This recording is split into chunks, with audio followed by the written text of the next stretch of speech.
We have a real rarity for you this morning, a chat with the legendary David Gilmour of Pink Floyd, the great British band that sold more than 200 million records. Well, he's formerly of Pink Floyd, that's over now, and he's just out with his first solo album in nearly 10 years.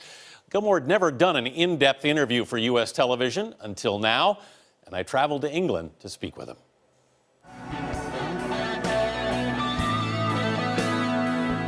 On his own, and with Pink Floyd, David Gilmour has been making music for more than 5 decades now. In the whole process of the birth of a song and the performance of a song, what's the most thrilling part of it for you? When you realize that you have a little germ of an idea that is, has, I suppose I can only say, has to me, has a little taste of magic to it.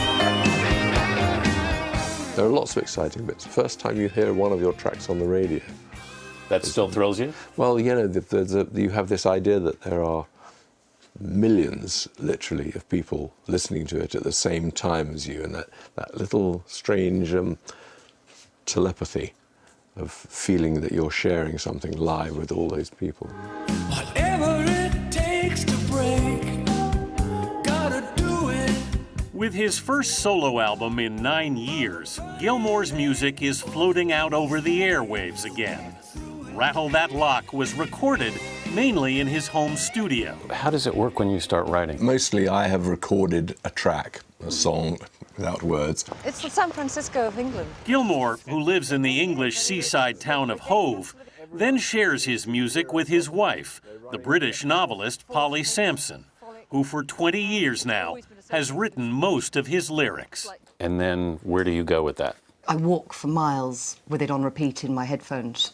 But the more I walk with it and the more I listen to it, things just start emerging, and the music is so suggestive. I mean, David speaks with the guitar. Gilmour and Sampson, who have 8 children between them, first connected through mutual friends. And they sat us together at a dinner party on more than one occasion. For about 2 years, I think, actually. They were trying to make something catch? Yeah. Didn't catch. It didn't at first? Didn't catch. Took a while.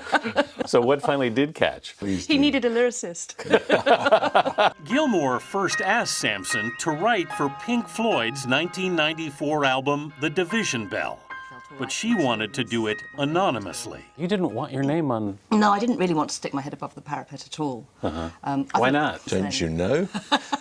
You didn't want to be a target. I just didn't really want to be a target, no. Big shoes to fill, you know, Syd Barrett, Roger Waters. So let's get to it. But she's filled them. In the title song of Gilmour's new album, Sampson took inspiration from Milton's Paradise Lost. What did you think when you heard it? Oh, terrific. When she finally told me what it was all about.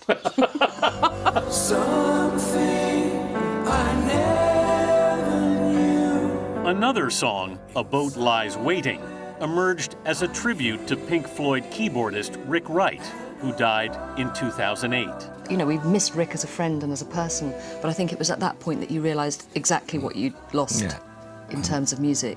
You know, 50 years of reading each other's musical minds. And yeah, you develop a sort of... telepathy. Yeah, I do miss that. Gilmour was 21 when he was asked to join Pink Floyd in 1968 because the band's lead songwriter, Syd Barrett, who'd experimented with psychedelic drugs, was exhibiting increasingly erratic behavior. You'd been friends for a while. Yeah. That must have been hard to watch. It's very hard to watch someone deteriorate like that, because he was an extraordinarily funny, witty, intelligent, gregarious guy. We had hitchhiked around the south of France and stayed in campsites and busked on the seafront and been arrested for our troubles in Saint-Tropez. And so we'd spent a lot of time. We were friends from about 14. So how did you feel as that was going on? It felt tragic. That someone was, because it felt permanent. It felt that whatever was happening to him was a rapid deterioration of his mental faculties. Barrett would leave Pink Floyd soon after. There was quite a long period of time when I was basically playing Syd's songs, playing more or less his guitar parts and singing his his words. I don't know how long it took for me to find my own sort of voice. Did you know when you'd found it? I can remember a moment when I suddenly started liking my own voice. And that was quite weird, because, you know, that thing when you hear your voice, you sort of, oh, God.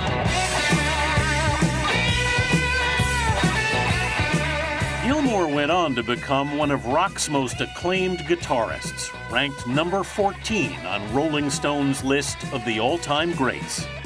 But after Pink Floyd's success with Dark Side of the Moon and The Wall, Gilmour and Roger Waters battled for control of the band. Are there some difficult moments? Yes. How do you get around them? We pretend they're not there. We certainly don't face up to them in an adult way, if that's what you mean. Waters quit Pink Floyd in 1985. A bitter legal battle followed, and he wouldn't play with the group again until the Live 8 concert 20 years later. Gilmour and Waters have since reunited at charity concerts. A couple of years ago, you played with Roger. Roger played with you. Are you guys okay? It's a funny old thing. You know, it's now 10 years ago that we did Live 8. That was it was good to be on a more or less friendly basis again after years and years of difficult times. The charity gig, we did sit up half the night carousing and drinking and laughing, so that was good. There's not we don't talk to each other very much. You don't? No. She mesmerizes with a smile. As Gilmour heads out on a new solo tour, he insists that Pink Floyd's 2014 album, The Endless River, is their last. You're finished with Pink Floyd? Yeah. I mean, I have been for a long time. Yeah. I mean, it's impossible anyway to go back and do that properly without Rick, and there would be no great joy in it. It ran its course in a wonderful way, and I don't miss it. You don't?